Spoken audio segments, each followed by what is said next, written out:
आज के इस वीडियो लेक्चर में हम लैप्लास ट्रांसफॉर्म की PYQ सीरीज और मोस्ट इम्पोर्टेंट क्वेश्चन हम कवर करने वाले हैं। ये सब D/2 का सिलेबस रहेगा। समर 2024 पहले हम डिस्कस करने वाले हैं। समर 2024 में जितने भी लैप्लास के क्वेश्चन हैं वो हम डिस्कस करने वाले हैं। तो बढ़ते हैं हम क्वेश्चन नंबर 1 की ओर। तो क्वेश्चन नंबर 1 में आपको सॉल्व एनी 2 क्वेश्चन, ऐसा 12 मार्क्स का एक क्वेश्चन आएगा।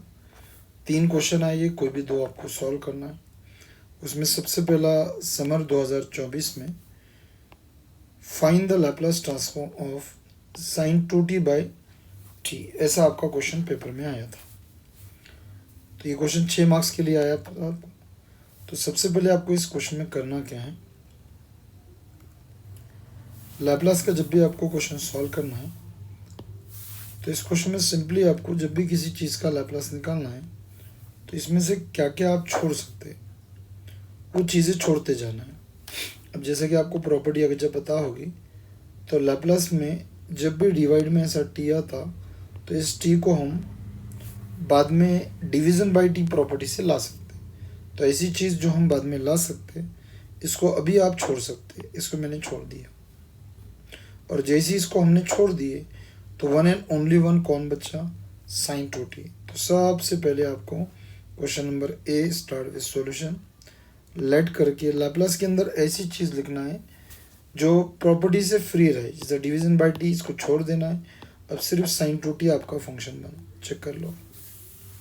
और जैसे ही आपका sin 2t फंक्शन बना तो इसका अब आपको लैप्लास निकालना है। अब जैसे कि आप जानते हैं साइन की स्टार्टिंग अगर जब आपके फॉर्मूले वगैरह अच्छे हैं तो लैप्लास का एक फॉर्मूला रहता, लैप्लास ऑफ साइन 80। तो एज वी नो साइन का लैप्लास क्या होता, a/s² प्लस a²। तो यही फार्मूला मैंने यहाँ पे लगाया। a की वैल्यू बस यहाँ पे 2 है तो आंसर आया 2/s² प्लस आप देख सकते हैं 2 का स्क्वायर। अच्छा, इतना आपका क्लियर हो गया। आगे हम जाते हैं। अब sin 2t का आपने लैप्लास तो निकाल लिए, इस लैप्लास में अब sin 2t के डिवाइड में आपको t वाली टर्म लाना है। अब sin 2t के डिवाइड में t लाने के लिए आपको प्रॉपर्टी पता होना चाहिए, डिवीज़न बाय t प्रॉपर्टी। अब लैप्लास की डिवीज़न बाय t प्रॉपर्टी अगर आपने पढ़ लिए हो गए तो बड़ी सिंपल प्रॉपर्टी रहती, डिवाइड में t लाने के लिए हम लगाते डिवीज़न बाय t प्रॉपर्टी। ये लगा दिया हमने लैप्लास की डिवीज़न बाय t प्रॉपर्टी। और जैसा कि आप जानते हैं कि लैप्लास की डिवीज़न बाय टी प्रॉपर्टी का कहना क्या है, आप देख सकते हैं बोर्ड पे। तो ऊपर का आपको लैप्लास एज इट इज़ दिख रहा होगा, sin 2t भी एज इट इज़ है। डिवीज़न बाय टी प्रॉपर्टी से हम इसे डिवाइड में टी डाल सकते हैं, देख सकते हैं मैंने डिवाइड में टी डाल दिया। तो डिवाइड में टी डालने से इधर के साइड में क्या चेंज होता ये आपको पता होना चाहिए। तो ये जो टर्म है आपकी पूरी एज इट इज़ दिख रही। एक डिवाइड में टी डालने से integration form s to infinity और बाजू में ds बड़ा, यानी इन शॉर्ट आप डिवीजन बाय टी प्रॉपर्टी से बोल सकते हैं एक डिवाइड में टी डालने से इधर के साइड में आपको इंटीग्रेशन लगा s टू इन्फिनिटी और ds लगा। आप देख सकते हैं एक डिवाइड के t से इधर के साइड में क्या इफेक्ट हुआ, s to infinity into ds। अब आपका लैप्लास इंटीग्रेशन में कन्वर्ट हो गया। तो यहाँ आपको हल्के पुल्के इंटीग्रेशन के फॉर्मूले याद होना चाहिए। अब काश आपको ये फॉर्मूला याद रहता, integration of ds/a² plus s² plus a²। तो इसका फॉर्मूला होता भाई 1/a tan इनवर्स s/a और प्लस c, ऐसा फॉर्मूला रहता। तो आप देखेंगे तो इसमें सबसे पहले 2 इज अ कांस्टेंट, इस रीज़न से हमने कांस्टेंट टर्म बाहर निकाल ली। अब जैसे ही कांस्टेंट टर्म 2 बाहर आया तो ये क्वेश्चन बन गया ds/s² प्लस चलते चलते हमने 4 को 2 का स्क्वायर लिख दिए, ठीक है। और आई थिंक ये इंटीग्रेशन का स्टैंडर्ड फॉर्मूला बन गया। बट इस फॉर्मूले के अंदर आप ऑब्जर्व करेंगे तो जो मैंने फॉर्मूला आपको लिख के दिया उसमें और इसमें थोड़ा सा डिफरेंस है।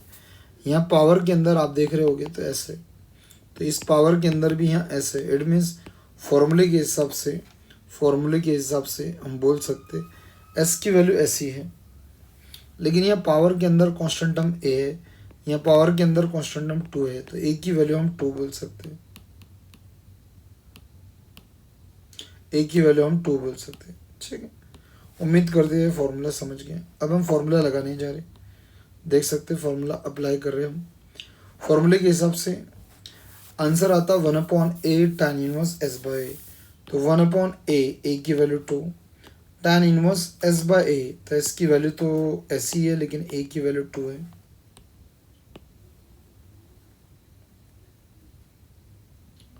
और फाइनली हमारा आंसर आ गया।